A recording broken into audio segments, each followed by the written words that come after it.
Hello ನಮಸ್ತೆ students, welcome back to anti clock coaching academy. ನಾನು Nikhilesh, anti clock coaching ಅಕಾಡೆಮಿಯಿಂದ. Students, third ರೌಂಡ್ನ ಶೆಡ್ಯೂಲನ್ನು ನಿನ್ನೆ ರಿಲೀಸ್ ಮಾಡಿದ್ದಾರೆ. ಕರೆಕ್ಟ್ ನೆನಪಿಟ್ಕೊಳ್ಳಿ, ಆಲ್ರೆಡಿ ಇದರ ರಿಲೇಟೆಡ್ ಒಂದು ವೀಡಿಯೋವನ್ನು ನಾನು ಅಪ್ಲೋಡ್ ಮಾಡಿದ್ದೇನೆ. ಈ ಟೈಮು ಥರ್ಡ್ ರೌಂಡಿಗೆ ನ್ಯೂ ಕಾಲೇಜ್ಗಳನ್ನು ಆ್ಯಡ್ ಮಾಡೋ ಆಪ್ಷನನ್ನು ಕೊಟ್ಟಿದ್ದಾರೆ. New college in the sense, ನೀವೀಗ ಫಸ್ಟ್ ರೌಂಡಲ್ಲಿ ಒಂದು ಕಾಲೇಜನ್ನು ಆ್ಯಡ್ ಮಾಡಿರ್ತೀರಾ, ಬಟ್ ನಿಮಗೆ ಒಂದು ಕಾಲೇಜ್ ಅಲಾಟ್ ಆಗಿರುತ್ತೆ, ನೀವು ಚಾಯ್ಸ್ 2 ಮಾಡಿ ನೆಕ್ಸ್ಟ್ ರೌಂಡಿಗೆ ಹೋಗಿರ್ತೀರಾ.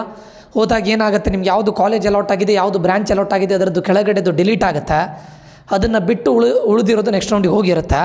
ಸೆಕೆಂಡ್ ರೌಂಡಲ್ಲಿ ಕೂಡ ಅದು ಕಂಟಿನ್ಯೂ ಆಗಿರುತ್ತೆ. ಬಟ್ ಥರ್ಡ್ ರೌಂಡಿಗೆ ಇವಾಗ ನೀವು ಮತ್ತೆ ಕಾಲೇಜ್ಗಳನ್ನು ಆ್ಯಡ್ ಮಾಡ್ಬೋದು, ನ್ಯೂ ಕಾಲೇಜಸ್ಗಳನ್ನು ಮತ್ತೆ ಆ್ಯಡ್ ಮಾಡ್ಬೋದು. ಸೊ ಈ ಆಪ್ಷನನ್ನು ಕೊಟ್ಟಿದ್ದಾರೆ, ಸರಿನಾ? ಮತ್ತು ಇಲ್ಲಿ ನೋಡಿ, ಇಲ್ಲಿ ತುಂಬ ಇಂಪಾರ್ಟೆಂಟ್. ನಿನ್ನೆ ಆಲ್ರೆಡಿ ಒಂದು ವೀಡಿಯೋವನ್ನು ನಾನು ಹೇಳಿದ್ದೇನೆ, ಯಾರ್ಯಾರು ಫಸ್ಟ್ ರೌಂಡಲ್ಲಿ ಸೆಕೆಂಡ್ ರೌಂಡಲ್ಲಿ ಚಾಯ್ಸಸ್ಸನ್ನು ಮಾಡದೇ ಇದ್ದವರು ಮತ್ತು ಚಾಯ್ಸಸ್ಗಳನ್ನು ಮಾಡಿ ಪೇಮೆಂಟನ್ನು ಮಾಡದೇ ಇದ್ದವರಿಗೆ ಲಾಸ್ಟ್ ಚಾನ್ಸ್ ಕೊಟ್ಟಿದ್ದಾರೆ. ಆ್ಯಂಡ್ ಯಾರಿಗೆ ಸೀಟ್ ಅಲಾಟ್ ಆಗಿಲ್ಲ ಅವರಿಗೂ ಕೂಡ ಒಂದು ಕಾಷನ್ ಡೆಪಾಸಿಟ್ 10,000 ಅಂತ ಪೇ ಮಾಡಲಿಕ್ಕೆ ಹೇಳಿದ್ದಾರೆ.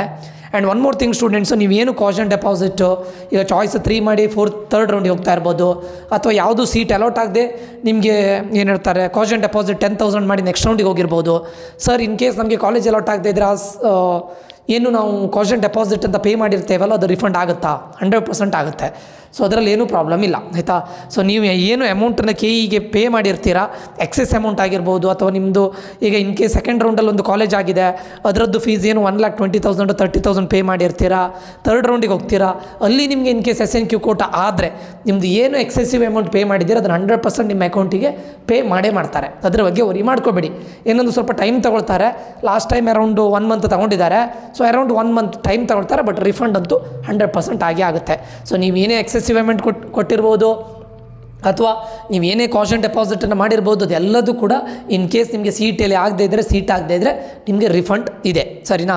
ಈಗ ಇಲ್ಲಿ ನೋಡಿ, ಡಿಸ್ಪ್ಲೇ ಆಫ್ ಸೀಟ್ ಮ್ಯಾಟ್ರಿಕ್ಸು 6/9/2025 ನಿನ್ನೆ ಸೀಟ್ ಮ್ಯಾಟ್ರಿಕ್ಸನ್ನು ರಿಲೀಸ್ ಮಾಡಿದರು. ಅರೌಂಡ್ 8,000 ಅಷ್ಟು ಸೀಟ್ಸ್ಗಳಿದೆ in all the engineering college. ಅದು ಬಿಟ್ಟು ಒಂದು 60 ಸೀಟ್ಸ್ ಮೆಕ್ಯಾನಿಕಲ್ ಒಂದು VTU ಅಲ್ಲಿ ಆ್ಯಡ್ ಆಗಿದೆ ಅಷ್ಟೇ. ಸೊ ಕಾಷನ್ ಡೆಪಾಸಿಟನ್ನು ಪೇ ಮಾಡಲಿಕ್ಕೆ ಲಾಸ್ಟ್ ಡೇಟ್ 8 ಅಂದರೆ ನಾಳೆ ಆಫ್ಟರ್ನೂನು 1 PM ವರೆಗೂ ಟೈಮ್ ಇದೆ. ಆಫ್ಟರ್ನೂನ್ 1 ಇಲ್ಲಿಯವರೆಗೆ ನೀವು ಕಾಷನ್ ಡೆಪಾಸಿಟ್ ಮಾಡಲಿಕ್ಕೆ ಟೈಮ್ ಇದೆ.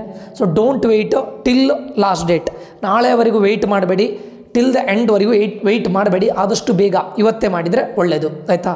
ಅದಾದ ನಂತರ ನಿಮಗೆ ಕಾಲೇಜನ್ನು ಆ್ಯಡ್ ಮಾಡಿರ್ಬೋದು, ಅಥವಾ ಮಾಡಿಫೈ ಮಾಡೋ ಆಪ್ಷನ್ಸ್ ಇರ್ಬೋದು, ಡಿಲೀಟ್ ಮಾಡೋ ಆಪ್ಷನ್ಸ್ ಇರ್ಬೋದು, ಎಲ್ಲದೂ ಇರುತ್ತೆ. ಎಲ್ಲಿಯವರೆಗೆ ಅಂತ ಕೇಳಿದರೆ 8th ಸೇಮ್ 8th ವರೆಗೆ ಇರುತ್ತೆ. ಎಲ್ಲಿಂದ ಸ್ಟಾರ್ಟ್ ಆಗಿತ್ತು?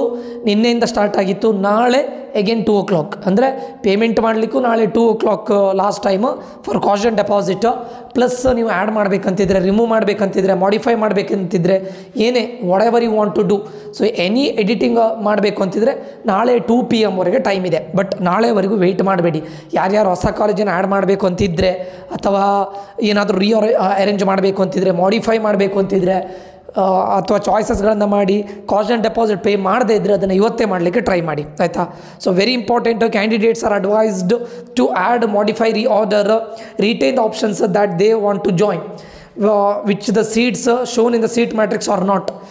Only then the reason that consequential vacancies may arise during allotment process, and the candidates will have a chance to getting a better seat if they have entered the option. Very important. ಕೆಲವೊಂದಿಷ್ಟು ಸ್ಟೂಡೆಂಟ್ಸ್ಗಳಿಗೆ ನಾನು ಹೇಳ್ತಾ ಇದ್ದೇನೆ, ಕೇಳಿ, correct ಮೈಂಡಲ್ಲಿ ಇಟ್ಕೊಳ್ಳಿ.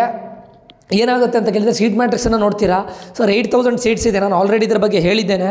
8,000 seats ಇದೆ, ನನಗೆ ಬೇಕಾಗಿರೋ ಕಾಲೇಜಲ್ಲಿ ಸೀಟ್ ಇಲ್ಲ ಸರ್. ಹಾಗಾದ್ರೆ ನಾನು ಆ ಕಾಲೇಜಿನ ಎಂಟ್ರಿ ಮಾಡೋದು ಬೇಡವಾ? ನಿಮ್ಗೆ ಯಾವ್ಯಾವ ಕಾಲೇಜಿನ ಎಂಟ್ರಿ ಮಾಡಲಿಕ್ಕೆ ಇಷ್ಟ ಇದೆ ಎಲ್ಲದನ್ನು ಮಾಡಿ, irrespective of seat matrix.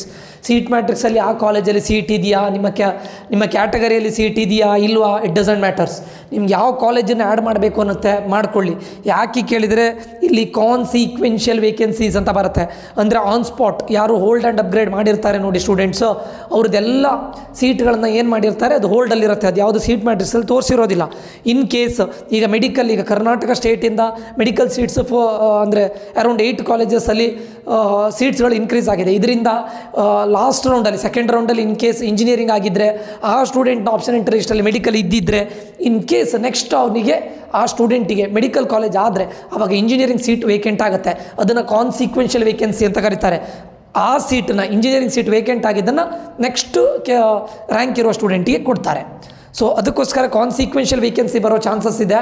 So ದಯವಿಟ್ಟು ಏನು ಹೇಳ್ತಾರೆ, ನಿಮ್ಗೆ ಯಾವ ಕಾಲೇಜನ್ನು ಹಾಕಬೇಕು ಎಲ್ಲದನ್ನು ಹಾಕಿ, ಜಸ್ಟ್ ಸೀಟ್ ಮ್ಯಾಟ್ರಿಕ್ಸ್ ನೋಡಿಕೊಂಡು 0 ಇದೆ ಅಂತ ವರಿ ಮಾಡ್ಕೊಳ್ಬೇಡಿ, ಆಯಿತಾ. ಒನ್ ಮೋರ್ ಥಿಂಗ್, ಇನ್ನೊಂದು ಏನು ಅಂತ ಕೇಳಿದರೆ, ಇದು ನನ್ನ ಸ್ಟೂಡೆಂಟ್ಸ್, ಇದು ನಾನು ಕೆಲವೊಂದು ಎಕ್ಸಾಂಪಲ್ ಕೊಡೋದು. ಕಾಮಿಡಿಕೆ ರಿಸಲ್ಟ್ 5th ಬಂತು, 4th ರೌಂಡ್ನ ರಿಸಲ್ಟ್ 5th ಬಂದಿದೆ. ಬಟ್ ಕೆಲವೊಂದಿಷ್ಟು ಸ್ಟೂಡೆಂಟ್ಸ್ಗಳು ಏನು ಮಾಡಿದ್ದಾರೆ ಕೇಳಿದರೆ, ಆಲ್ರೆಡಿ KCETಯಲ್ಲೂ ಕೂಡ, ಯಾಕಂದರೆ ಕಾಮಿಡಿಕೆಯನ್ನು ಅವರಿಗೆ ನಂಬಲಿಕ್ಕೆ ಆಗಿರಲಿಲ್ಲ, ಅಂದರೆ ಸಿಗುತ್ತೋ ಇಲ್ವೋ, ಬೇಕಾಗಿರೋ ಕಾಲೇಜ್ ಸಿಗುತ್ತೋ ಇಲ್ವೋ ಅಂತ ಡೌಟಲ್ಲಿ ಇದ್ದಿದ್ರು.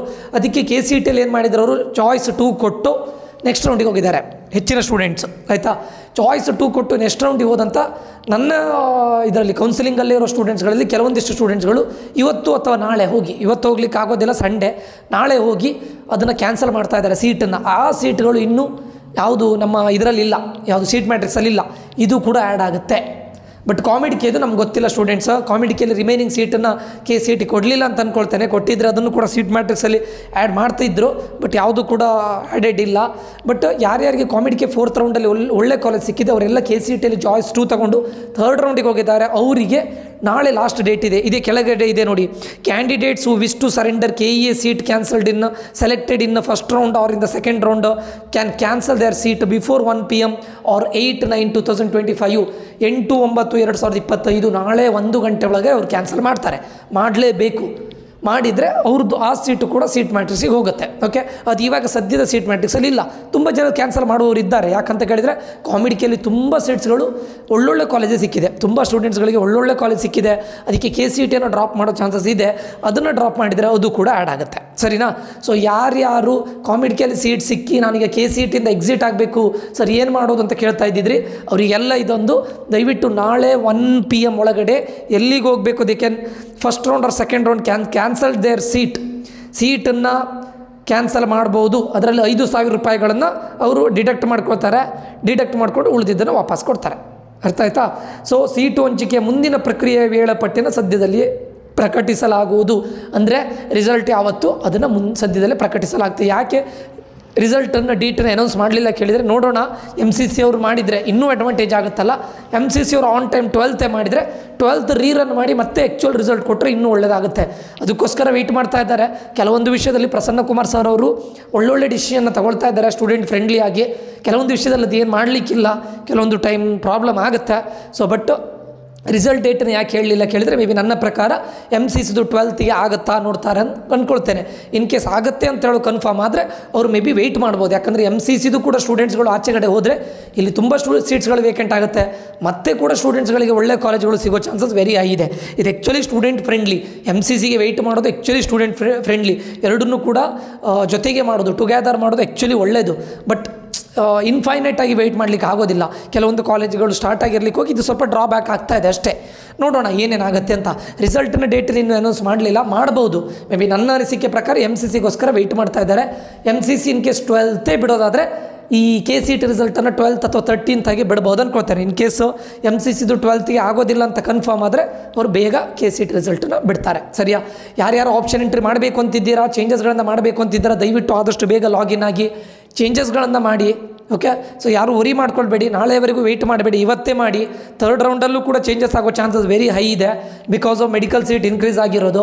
ಇನ್ನು MCCಯೂ ಕೂಡ ರಿಸಲ್ಟ್ ಬಂದು ವೆಯ್ಟ್ ಮಾಡಿದರೆ ಅದರಿಂದನೂ ಪಕ್ಕಾ ನಿಮಗೆ ಒಳ್ಳೆ ಕಾಲೇಜ್ ಸಿಗುತ್ತೆ. ಓಕೆ, ಅಪ್ಗ್ರೇಡ್ ಆಗುತ್ತೆ. Hoping for best. ನೋಡೋಣ, ಕಾಮಿಡಿಕೆದು ಕೂಡ ಸೀಟ್ಗಳನ್ನು ಕೊಡಲಿ ಅಂತ ನಾವು ಪ್ರೇ ಮಾಡೋಣ. ಅಲ್ಲಿ ಉಳಿದಿರೋ ಸೀಟ್ಗಳನ್ನು, ಒಂದಿಷ್ಟು ಸೀಟ್ಗಳನ್ನಾದರೂ KCETಗೆ ಕೊಡಲಿ ಅಂತ ಹೇಳ್ತಾ ಇಲ್ಲಿಗೆ ಈ ವಿಡಿಯೋ ಎಂಡ್ ಮಾಡ್ತಾ ಇದ್ದೇನೆ. ಈ ವಿಡಿಯೋ ಇನ್ಫಾರ್ಮೇಟಿವ್ ಆಗಿದ್ದರೆ ಲೈಕ್ ಮಾಡೋದನ್ನು ಮರಿಬೇಡಿ, ಶೇರ್ ಮಾಡಿ, ಸಬ್ಸ್ಕ್ರೈಬ್ ಮಾಡಿ ಅಂತ ಮುಂದಿನ ವಿಡಿಯೋದಲ್ಲಿ ಮತ್ತೆ ಸಿಗ್ತೇನೆ. ನಾನು ನಿಖಿಲೇಶ್ ಸೈನ್ ಆಫ್ ಆಗ್ತಾ ಇದ್ದೇನೆ. Until that, love you all, bye, take care students.